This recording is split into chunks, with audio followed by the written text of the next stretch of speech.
Et Bitcoin, que ça soit 1000 € ou 1 milliard d'euros, vous allez pouvoir l'envoyer quasi instantanément et quasi sans frais.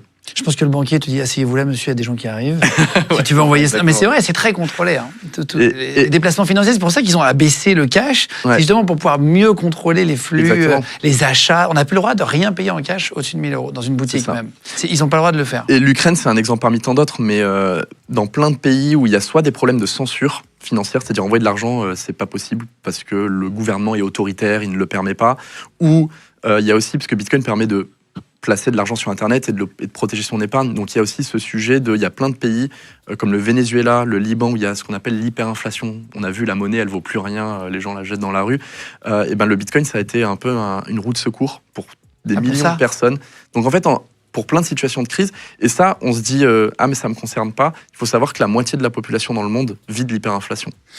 La Chine a voulu rendre illégal le Bitcoin sur son territoire et ça a créé un marché illégal.